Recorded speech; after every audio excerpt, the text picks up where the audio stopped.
بسم الله والصلاة والسلام على أشرف خلق الله سيدنا محمد وعلى آله وصحبه وسلم. أهلا بكم متابعين الكرام. النهاردة هنعمل الصنف الحلو الجميل دوت مع بعض. أكيد كلنا عارفينه وكلنا بنعمله باستمرار، ومفيش أي مشكلة بالنسبة لإعداده وتجهيزه وتحضيره، ولكن أنا هقوله لك النهاردة بطريقة سهلة وبسيطة وما فيهاش أي عذاب وبالإمكانيات المتوفرة عندك في البيت. هو المكرونة البشاميل. أولا أنا عملتها بكيس من المكرونة الأسباجيتي. اللي متوفر عندك اسباجيتي او مكرونه قلم، اللي متوفر كله ماشي الحال، مفيش اي مشكله خالص. طالعه بالطعامه والجمال اللي انت شايفاها دي، والخرطه بخرطتها. مع ان انا قطعتها وهي سخنه، يعني كان المفروض استنى عليها حتى اما تبرد، ولكن انا قطعتها وهي سخنه، ومع ذلك طالعه بسم الله ما شاء الله. الخرطه بخرطتها ومحمره وجميله وفي منتهى الجمال. بس انا عندي مشكله في فرن البوتاجاز ان الشوايه مش مظبوطه، فده اللي خلاها ايه بس اتحمرت، لكن هي ما اتحرقتش، هي اتحمرت بس ايه من السطح بتاعها، لكن مش قادرة اوصف لك طعمها وجمالها عامل ازاي. هنبدأ نشتغل مع بعض واعرفك المحتويات بتاعت الصنف عاملة ازاي. اول حاجة انا حطيت معلقتين من السمنة البلدي على معلقة من الزيت في اناء ألمونيوم على النار، يفضل يكون كسرولة او حاجة غويطة او عميقة. وبعدين هنزل فيه بثلاث معالق من الطحين او الدقيق. يعني هنا بعمل عملية ايه تحمير للدقيق، بحمر الدقيق، مش بحمره انا بخلي لونه احمر، لا، او بخلي لونه ذهبي. الفكره ان انا بغلف كل جزيئات الدقيق بالماده الدهنيه اللي عندي لما تديني القوام المتماسك اللي انت شايفاه دوت. شايفه عمل ايه؟ زي عجينه كده ملساء من الطحين او الدقيق. بعد كده اهوت عندك شوربه، عندك ميه، عندك مرقه، عندك حليب، اللي متوفر عندك. ما تقفيش على حاجه، باقل الامكانيات اشتغلي واعملي. دي كانت عندي شوربه، كنت حافظاها في الفريزر، فصفتها هنا في الصينيه دي، صفتها بالمصفى عشان لو فيها اي شوائب او بصل او حبهان او هيل او ورق لورا يتحجز في المصفى، واخد الشوربه ايه صافيه خالص. يعني ببدا انزلها على الطحين بتاعي، وببدا هنا ايه اقلبها كويس قوي.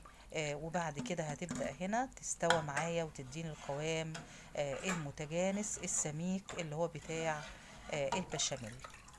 تمام كده. تمام يا ست الكل انت وهي. طبعا انا هنا وصفي وشرحي وفيديوهاتي موجهة اكتر للبنات الصغيرين اللي بيعتبروا بيدخلوا المطبخ لسه في بداية حياتهم. انا هنا حطيت معلقة صغيرة من البهارات السبعة، وهنا بحط شوية من الكمون، وهحط دلوقتي شوية من الملح. عايزة تحط سنة من الفلفل الاسود مفيش اي مشكلة خالص، بس يكون في اعتبارك ان الفلفل الاسود بيغمق البشاميل شوية، دي لون اسمر شوية. لو عندك زعتر حلو قوي، بيديها ريحة جميلة قوي قوي قوي في البشاميل. طبعا ايدك فيها تنك تقلبي باستمرار لسبب، لانك لو سهيتي عنها ممكن تكلكع منك وتعمل تكتلات، فايدك على طول هنا ايه بتقلبي اول باول كده، بالظبط زي ما تكوني حبيبة قلبي بتعملي المهلبية. ما بتيجي تعملي المهلبية او الكاسترد او الحاجات اللي هي فيها طحين دقيق او نشا، بتبقي حريصة ان ايدك ايه بتقلبي باستمرار علشان ما يحصلش تكتلات عندك. تمام. تمام يا قمر. موضوع سهل وبسيط خالص. انا هنا بقولك تقدري تستعملي المضرب اليدوي، المضرب السلك ده، وتقلبي الخليط بتاعك كويس قوي عشان ما يحصلش فيه تكتلات. هنا بتبدا تتقل معايا اهوت، وانا ايدي فيها بالمغرفه ديت عماله اقلب باستمرار من وقت التاني. هي بتبدا تغلي اهيت، لما تبدا تبقبق كده وتغلي من الجوانب قوي اعرفي ان الدقيق او الطحين استوى تماما، وان البشاميل جهز معاكي وبقى جاهز تماما. طيب، تقولي حطيتي شوربة قد ايه او مية قد ايه او الحليب احط قد ايه؟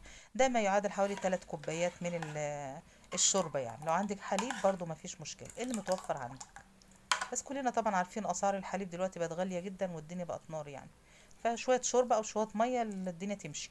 طيب هنا ده العصاج انا عملته ازاي.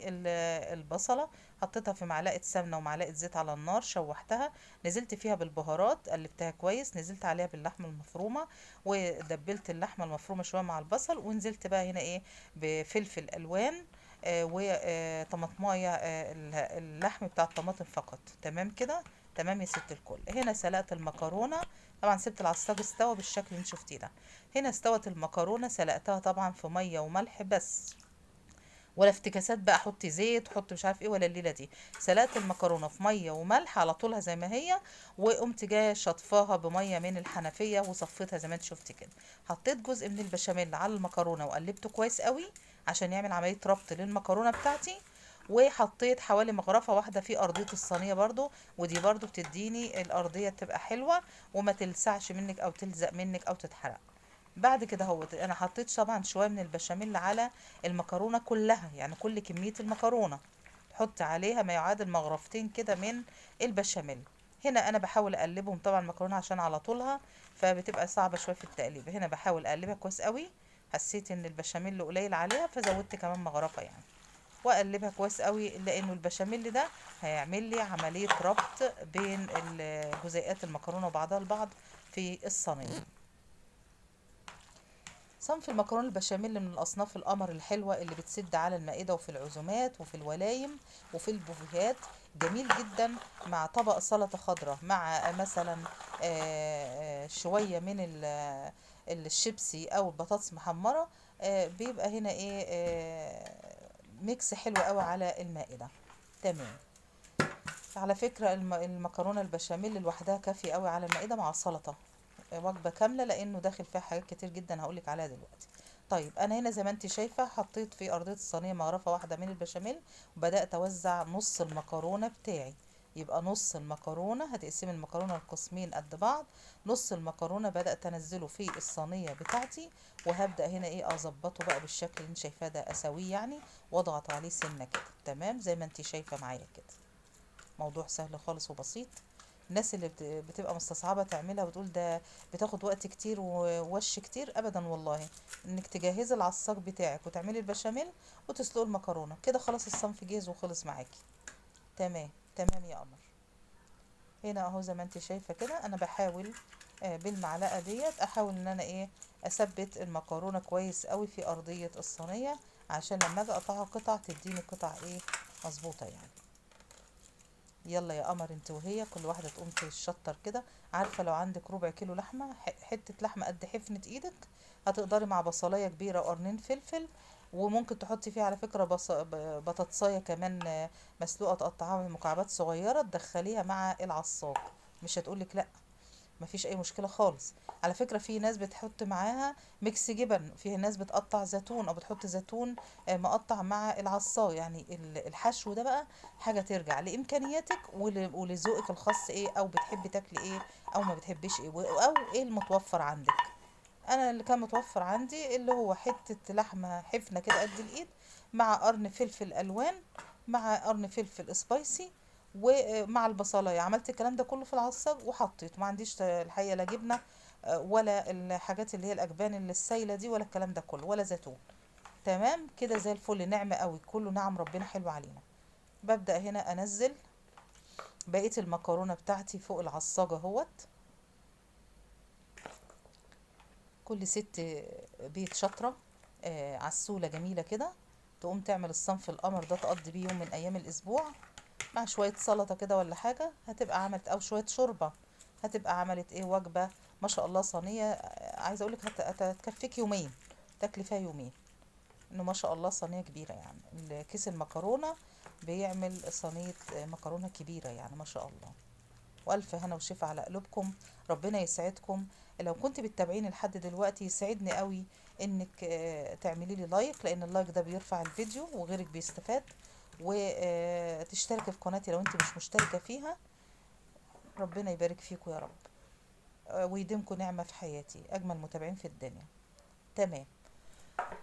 بعد ما ضغطت على المكرونة بالشكل ده وظبطتها، ببدأ انزل بقية البشاميل اللي عندي بالشكل اللي انت شايفاه ده. بالمناسبة انت تقدري الشوية اللي باقيين دول تحطهم على سطح المكرونة، تقدري تكسري معاهم بيضة وشوية فلفل اسود وترشيهم على السطح. تقدري تحطي معاهم كمان مثلا قطعة زبدة او قشطة تضربيها معاه ومع بقية البشاميل وتنزليها على السطح.